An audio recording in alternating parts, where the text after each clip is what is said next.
between current practice and desired practice. Now, another side of this is on the informational side. Physical, the task expectations, how we communicate that. The emotional, again, is the mission. The intellectual is the information flow. On the physical side, you need realistic time demands, realistic task assignments, uncomplicated tasks. We have seen institutions and we have seen companies and other organizations be totally unrealistic in the time demand.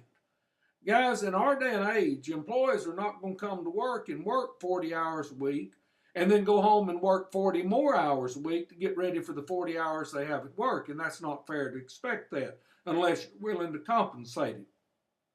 Sometimes task assignments can be totally unreasonable.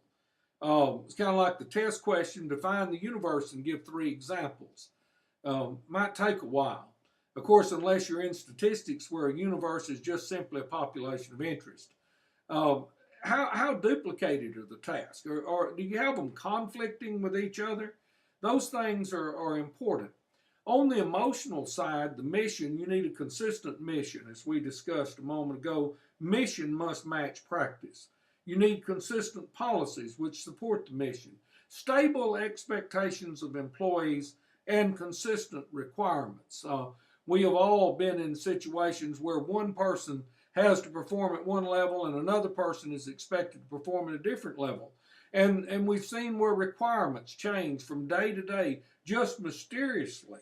Those things are very counterproductive to high-level performance and closing the gap between practice performance and expected performance. On the intellectual side, people need available and reliable information. They need that reliable information in a timely fashion. They need complete information. They need feedback and they need monitoring.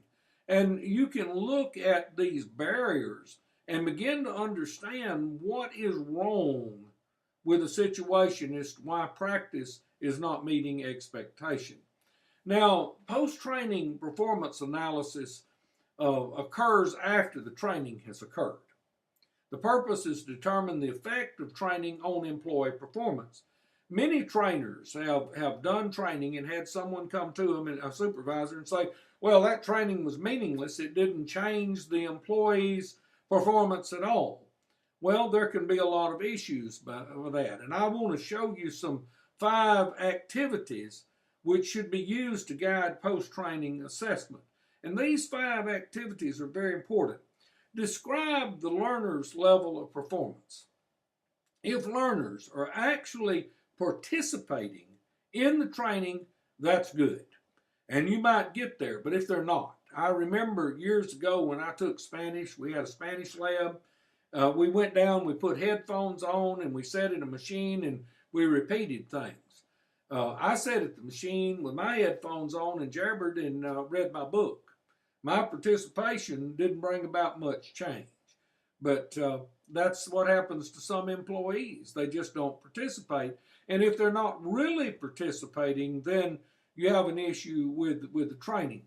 Describe the degree to which the learners and course objectives were met. What did the learner expect to get out of it? What were you expecting from the course? And were those objectives met? Describe how completely the learned skills were performed in the classroom. If they couldn't do it in the classroom, they're not going to be able to do it on the floor. Identify how well the learner applied or transferred the newly learned skill on the job. I want you to see that word transferred. There is such a thing as called transference of knowledge. If that knowledge taught in the training session can be transferred to the job floor, then you've been successful. And examine the results the learner obtained using the prescribed performance. What did the learner actually accomplish when they went out on the floor? Now, third thing we want to just look at for a moment are the issues and concerns relating to performance analysis. You may remember in the first module where we talked about the client may not want to spend time on analyses. So they may want something down and dirty, fast and swift without any regard to whether it's meaningful or not. They don't really see it that way. They see, well, why should I waste these resources doing this? We already know what we want.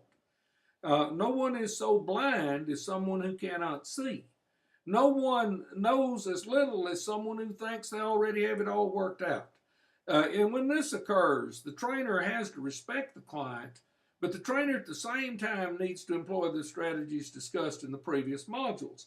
Ask them those questions that we discussed in Module 1. Share with them examples of how the performance analysis improved trainings for other people. You may find that they're interested, that'll catch their attention and get them to buy in. You also need access to people holding required information, and sometimes this can be problematic.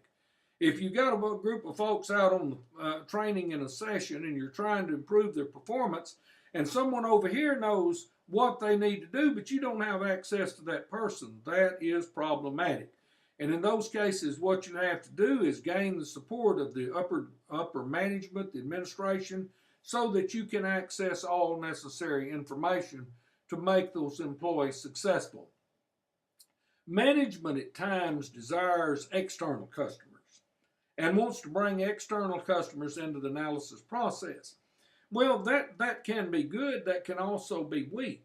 And if that occurs, you need to delineate very carefully information confidentiality issues, how they're going to be involved, what the expectations are, because someone who is external may go out and do some talking, which causes a loss of trust among the employees involved in the training, and then the training collapses. So there are a lot of issues that you need to be aware of as you conduct a performance analysis. Now, how did we do? I told you this lecture would provide insight into the following. We would look at the definition and purpose of performance analysis. We examined some strategies for conducting a performance analysis. We looked at can, can't, will, won't. We looked at issues such as examining the barriers to successful performance. We talked about other issues such as doing post-performance analysis. And then we just briefly looked at some of the issues and concerns relating to performance analysis. I hope that this training module met your need. As always, I want to thank you very much for your loyal support. Your patronage keeps my family fed. Appreciate you spending some time with this video. I hope that you will play and replay parts of it, and feel free to take the materials off the screen, to take them in the notes, to use them to help you master performance assessment. Again, in the word of the old Trekkies, live long and prosper.